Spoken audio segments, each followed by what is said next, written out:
Hi ಎಲ್ರಿಗೂ ನಮಸ್ಕಾರ. ನಾನು ನಿಮ್ಮ Umesh Salanki. Welcome back to my YouTube channel. ಇವತ್ತು ಪ್ರೆಸೆಂಟಾಗಿ ಒಂದು ಸಿಂಪಲಾಗಿ ಒಂದು ಒನ್ ಡೇ ಟ್ರಿಪ್ಪಾಗಿ D D hills instead of ದೇವರಾಯನ ದುರ್ಗಕ್ಕೆ ಹೋಗೋಣ ಅಂದ್ಕೊಂಡಿದ್ದೀವಿ. ಸೊ ನನ್ನ ಜೊತೆಲಿ ಒಂದು 2-3 ಹುಡುಗರು ಬರ್ತಾರೆ. ಸೊ ಫ್ರೆಂಡ್ಸು ಇವತ್ತು ಜರ್ಕಿನ್ ಬೇರೆ ಹಾಕ್ಕೊಂಡಿದ್ದೀನಿ. ಫುಲ್ಲು ಇದೆಲ್ಲ ನೋಡ್ತಾ ಇದ್ದೀರಾ, ಫುಲ್ಲು ಮಳೆ ಮೋಡ ಆಗಿದೆ. ಸೊ ನಿನ್ನೆಯಿಂದ ಫುಲ್ಲು ಮಳೆ ಬಂದಿದೆ. ಸೊ ಇವತ್ತೂ ಬರ್ಬೋದೇನೋ ಅಂತಂದ್ಬಿಟ್ಟು ಸೇಫ್ಟಿಯಾಗಿರಲಿ ಅಂತ. ಓಕೆ ಬನ್ನಿ, ಲೆಟ್ಸ್ ಗೋ ಸ್ಟಾರ್ಟ್. ಹೋಗ್ತಾ ದಾರಿಯಲ್ಲಿ ಸಿಗ್ತಾ ಮಾತಾಡೋಣ ಬನ್ನಿ.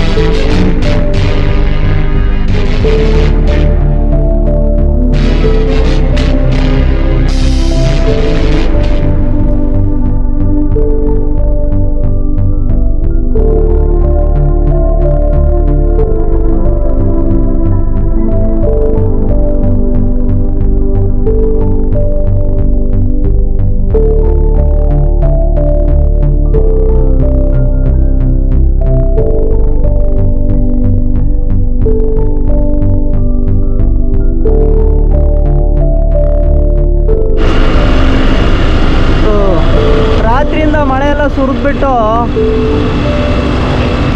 ಬೆಟ್ಟ ಎಲ್ಲ ಕ್ಲೀನಾಗಿ ತೊಳೆದ್ಬಿಟ್ಟು ಮುದ್ದಿನ ಥರ ಆಗಿದೆ.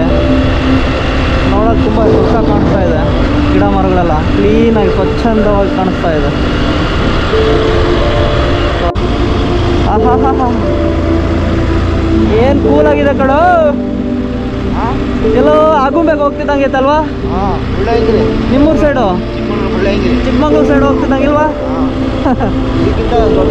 ಅದೇ ಬಟ್ ಅದೇ ಥರ ಐತೆ. ಹಾಂ,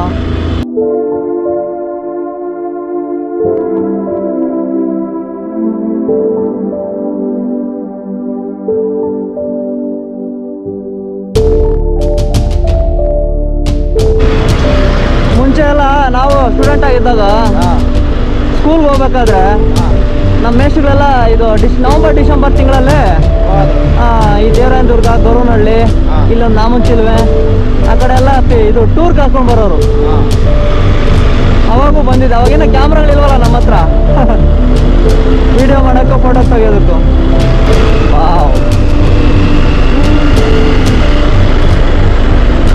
ಇದು ನಾಮಚಿಲ್ಮೆ ಕಣೋ, ನಾಮದ ಚಿಲ್ಮೆ ಅಂತ.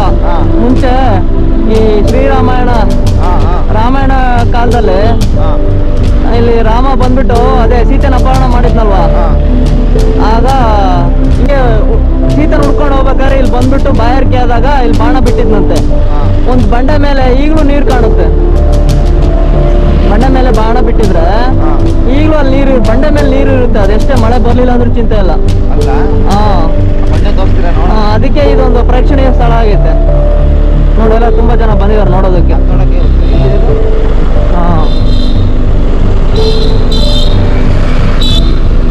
ನಾಮದ ಚಿಲುಮೆ.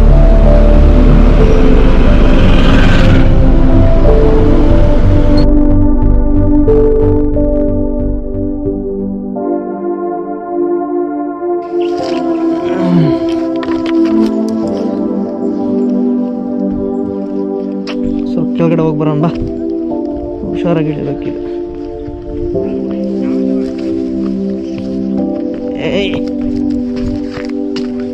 ನಮ್ಮ ದಾರಿ ಎಲ್ಲ ರಹದಾರಿಗಳು ಹಿಂಗಂದ್ರೆ ಹೆಂಗೆ ಹೇಳಿಯೋದು. ಸೊ ದೇವರಾಯನ ದುರ್ಗದ ಹತ್ರ ಬಂದಿದ್ದೀವಿ, ಎಂಟ್ರೆನ್ಸಲ್ಲಿ ಇದ್ದೀವಿ. ಇಲ್ಲೊಂದು ವ್ಯೂ ಪಾಯಿಂಟ್ ಇದೆ, ಮಸ್ತಿದೆ. ಬೆಳಗ್ಗೆಯಿಂದ ಮಳೆ ಬಂದ್ಬಿಟ್ಟು ಚೆನ್ನಾಗಿದೆ. ಈಗ ನೋಡಿ ನಿಮ್ಗೊಂದು ವ್ಯೂ ಪಾಯಿಂಟ್ ತೋರಿಸ್ತೀನಿ. ಗುರು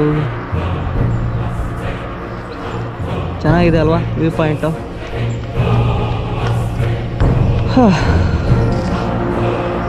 ಇದೊಂದು ವ್ಯೂ ಪಾಯಿಂಟ್ ಆದರೆ ಇನ್ನು ಫುಲ್ಲು ದೇವರಾಯನ ದುರ್ಗ ಬೆಟ್ಟದ ಮೇಲೆ ಒಂದು ವ್ಯೂ ಪಾಯಿಂಟ್ ಇದೆ, ಅಲ್ಲಿ ಚೆನ್ನಾಗಿದೆ.